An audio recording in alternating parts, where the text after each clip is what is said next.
चलिए tricky maths में आज आपको बताते हैं कि दी गई भिन्न में कौन सी भिन्न छोटी है या कौन सी बड़ी, इसको कैसे पहचानें। अभी तक आप लोग अगर भिन्न दी जाती थी और उसे छोटी या बड़ी पहचानने के लिए क्या करते थे कि भिन्न में सबसे पहले हम लोग हर को बराबर करते थे। तो हर बराबर करने के लिए हम लोग उसका एलसीएम लेते थे। तो यहाँ पे हम आपको बताएंगे कि कुछ ऐसे भिन्न अगर दिए हों जिनमें जिनमें अंश और हर का डिफरेंस सेम हो, तो ऐसे भिन्न को में छोटी और बड़ी भिन्न पहचानने के लिए हमें एलसीएम की आवश्यकता नहीं पड़ेगी। चलिए यहाँ पे देखते हैं। जैसे यहाँ पे दिया है क्वेश्चन कि 1/2 दिया है, 2/3 दिया है, 3/4 दिया है, 4/5 दिया है। अब अगर इसमें आपसे पूछा जाए कि कौन सी भिन्न बड़ी होगी कौन सी छोटी, तो यहाँ आपको क्या करना पड़ेगा, हर को बराबर करना पड़ेगा। तो हम लोग यहाँ हर को बगैर बराबर किए बताएंगे कि कौन सी भिन्न बड़ी है कौन सी छोटी है। तो उसके लिए आप ध्यान दीजिए। अगर देखिए पहले यहाँ पे अंश और हर में जो डिफरेंस दिया है वो कितना दिया है। यहाँ पे 1 और 2 में जो डिफरेंस होगा वो 1 का है, तो यहाँ पे डिफरेंस 1 का है। यहाँ पे 2 और 3 में भी डिफरेंस 1 का है, 3 और 4 में भी डिफरेंस 1 का है, 4 और 5 में भी डिफरेंस 1 का है। कहने का मतलब यदि ऐसी भिन्न दी हों जिनमें अंश और हर का डिफरेंस सेम हो, मतलब बराबर हो, तो ऐसी भिन्न में जिसका हर बड़ा होगा वो भिन्न बड़ी होगी और जिसका हर छोटा होगा वो भिन्न छोटा होगा। तो चूँकि यहाँ पे सारे ये चारों भिन्न में डिफरेंस अंश और हर का सेम दिया है, 1 दिया हुआ है, तो यहाँ पे क्या होगा कि एक अंश में अगर देखा जाए तो अंश इसका 1 दिया हुआ है सबसे छोटा, और सबसे बड़ा अंश यहाँ पे 4 दिया हुआ है। तो यहाँ पे 4/5 सबसे बड़ी भिन्न होगी और 1/2 सबसे छोटी भिन्न होगी। कहने का मतलब सबसे छोटी भिन्न इसमें क्या होगी, सबसे छोटी भिन्न जो होगी, सबसे छोटी भिन्न होगी आपकी 1/2, और सबसे बड़ी भिन्न जो होगी, सबसे बड़ी भिन्न आपकी होगी 4/5। इसी तरह इस सवाल में देखिए यहाँ पे दिया है 2 और 5, 2/5 दिया है, यहाँ 4/7 दिया है, 5/8 दिया है, 7/10। अब अगर इसमें पूछा कि सबसे बड़ी भिन्न कौन सी है या सबसे छोटी भिन्न कौन सी है, तो सबसे पहले आप डिफरेंस देखिए। यहाँ पे क्या है, 2 और 5 में डिफरेंस कितना दिया है, 3 का। यहाँ 4 और 7 भी डिफरेंस 3 का दिया है, 5 और 8 में भी डिफरेंस 3 का दिया है, 7 और 10 में भी डिफरेंस 3 का दिया है। तो यहाँ भी डिफरेंस जो है अंश और हर का सारे भिन्न में सेम दिया हुआ है, समान दिया हुआ है। तो इस सवाल में भी जिसका अंश बड़ा होगा वो भिन्न बड़ी होगी और जिसका अंश छोटा होगा वो भिन्न बड़ी होगी, वो छोटी होगी। तो चूँकि यहाँ पे देखिए अंश 2 यहाँ पे छोटा है और 7 यहाँ पे बड़ा है, तो 2/5 जो होगा ये आपकी छोटी भिन्न हो गई, छोटी भिन्न हो गई, और जो 7/10 है ये सबसे बड़ी भिन्न हो गई, ये आपकी बड़ी भिन्न हो गई। चलिए इसी प्रकार एक और समझ लेते हैं। यहाँ पे दिया 4/9, 5/10, 7/12 और 9/14। तो इसमें भी अगर पता करना है कि कौन सी भिन्न बड़ी है कौन सी छोटी, तो सबसे पहले आप डिफरेंस चेक करिए। तो यहाँ देखिए 4 और 9 का डिफरेंस 5 दिया हुआ है, 5 और 10 में भी डिफरेंस 5 का ही है, 7 और 12 में भी डिफरेंस 5 का ही है, और 9 और 14 में भी डिफरेंस 5 का भी है। तो यहाँ भी सारे अंश और हर में जो डिफरेंस दिया वो सेम दिया है।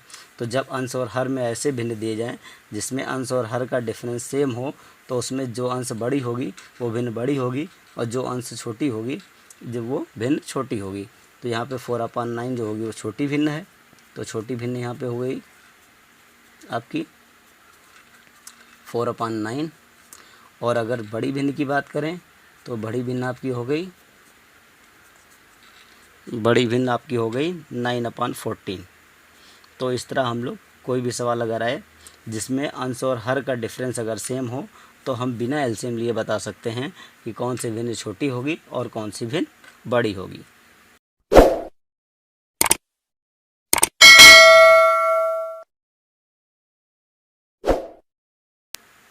चलिए आपको कुछ बेसिक ट्रिक बताते हैं। जैसे कोई भिन्न ऐसे लिखा हो जैसे 1/2, 1/3, 1/5 और 1/7। अगर इसमें पूछता है कि कौन सी बड़ी भिन्न होगी और कौन सी सबसे छोटी भिन्न होगी, तो इसमें ध्यान रखिए कि अगर अंश सेम है, अगर सबका अंश बराबर है, तो अगर अंश बराबर होगा तो जो भी हर बड़ा होगा वो रियल में वो भिन्न सबसे छोटी होगी, और जिसका हर जो होगा वो छोटा होगा वो भिन्न जो होगी वो बड़ी होगी। कहने का मतलब है जब इस तरह का भिन्न दिया जाए कि अंश जो है सेम हो, मतलब अंश आपका सब में एक ही मतलब एक समान लिखा हो, तो ऐसे भिन्न में क्या करेंगे, जिसका हर बड़ा होगा वो छोटी भिन्न होगी और जिसका हर छोटा होगा वो बड़ी भिन्न होगी। तो कहने का मतलब यहाँ पे 1/2 जो होगा ये आपकी बड़ी भिन्न है, बड़ी भिन्न है, और जो 1/7 है वो सबसे छोटी भिन्न है, आपकी ये छोटी भिन्न है।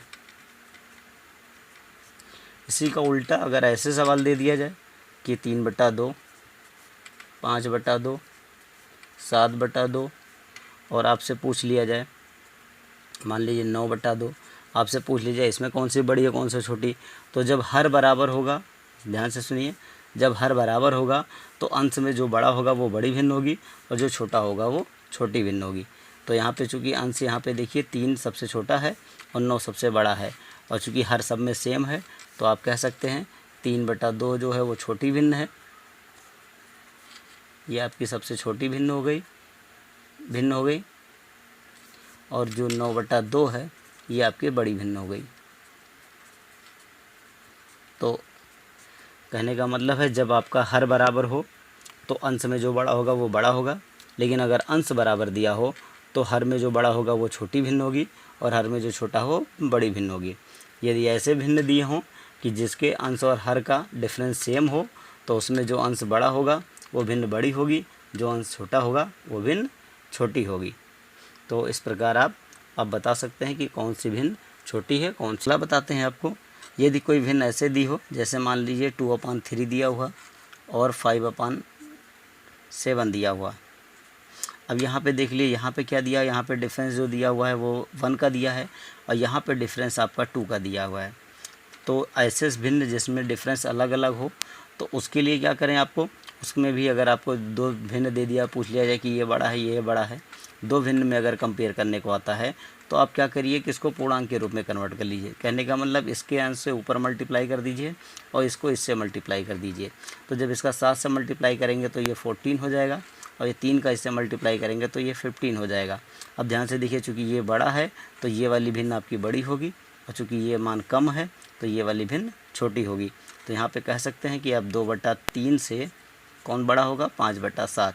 तो आप इस तरह बता सकते हैं। अगर डिफरेंस सेम ना हो तो उसमें आप क्रॉस मल्टीप्लाई करके मतलब पूर्णांक बना करके भी बता सकते हैं कि कौन सा भिन्न आपका बड़ा है।